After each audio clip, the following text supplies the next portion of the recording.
ជំរាបសួរបងប្អូនអរគ្នាហ្នឹងហើយថ្ងៃនេះយើងមកប្រាំពីវិធីធ្វើរូបបែបនេះបែបគូស្នេហ៍បាទបងប្អូនថ្ងៃនេះមកបែបគូស្នេហ៍ម្ដងសម្រាប់បងប្អូនដែលគាត់ថ្មីគាត់មិនចេះធ្វើរូបបែបហ្នឹងទេថ្ងៃនេះខ្ញុំមកប្រាប់ពីវិធីធ្វើបង្កើតនៅរូបហ្នឹងទាំងអស់អញ្ចឹងបងប្អូនដើម្បីបង្កើតរូបហ្នឹងបានបងប្អូនត្រូវចូលនៅ App Store ដើម្បី download កម្មវិធីមួយមានឈ្មោះថា Google Gemini បងប្អូនវាយពាក្យថា Google Gemini មកនឹងលោតនៅខាងលើហ្នឹងហើយបាទ Gemini ហ្នឹងបងប្អូនធ្វើការ search វាមកហើយ download វាមកបាទខ្ញុំបាន download រួចហើយនេះខ្ញុំបាន download រួចហើយអញ្ចឹងគ្រាន់តែចុចចូលតែម្ដងទៅ open យើងចូលកម្មវិធីរបស់យើងហើយសម្រាប់កម្មវិធីនេះអ្នកគ្នាត្រូវមាន Gmail បាទត្រូវមាន account Gmail មួយមកដើម្បី log វាចូលហ្នឹងហើយ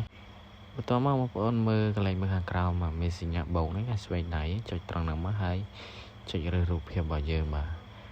បងប្អូនរើសរូបភាពបែបណាដែលបងប្អូនចង់ធ្វើហ្នឹងហើយរូបខ្ញុំបញ្ជាក់ម្ដងទៀត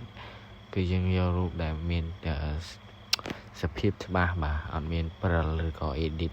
ទេគឺរូបរបស់យើងស៊ីនតែម្ដងឥឡូវខ្ញុំយករូបរបស់ខ្ញុំស៊ីនតែម្ដងបាទគឺអត់មានការប្រែទេដោយសាររូបប្រពន្ធរបស់ខ្ញុំគឺគាត់ថតឆ្ងាយគាត់ឆ្ងាយពេលអត់មានរូបចិត្ត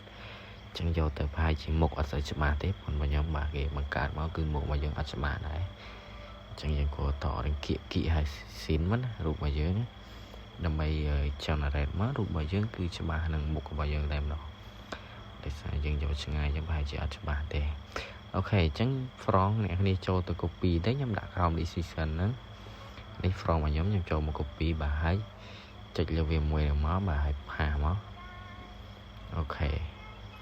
ចឹងបងប្អូនមើលតាមឡើងទៀតណាចង់កែប្រែអាវឬក៏តម្រង់ស្នាយបែបណាកែប្រែតាមហ្នឹងទៅបើបងប្អូនចេះអង់គ្លេសភាសាខ្ញុំមិនចេះទេអង់គ្លេសចឹងខ្ញុំ copy តែផាសតែម្ដងអត់កែប្រែច្រើនទេបើមកកើតដោយសារប្រើ Google បកប្រែទេមិនចេះអង់គ្លេសដែរទេអូខេលេគឺបានហ្នឹងបងប្អូនអរគ្នាបាទគឺមិនអ្នកគ្នាគឺអត់ដូចមុខរបស់យើងទេដោយសារយើងថតឆ្ងាយពេកចឹងណាថតនឹងគៀកនេះបែរជាដូចតែមុខខ្ញុំគាត់ដូចខ្លះដែលថាខុសតែសក់ទេបាទមុខគឺដូចអូខេអញ្ចឹងសម្រាប់បងប្អូនដែលចង់ចេះពីរបៀបធ្វើបែបនេះគឺអត់មានអីបាក់ទេងាយសង្ឃឹមថាបងប្អូននឹងយល់អូខេហើយសម្រាប់វីដេអូមួយនេះគឺមានតែប៉ុណ្្នឹងហើយគឺបងប្អូនអរគ្នានឹងយល់បាទជួបគ្នាវីដេអូក្រោយទៀតបាយបាយ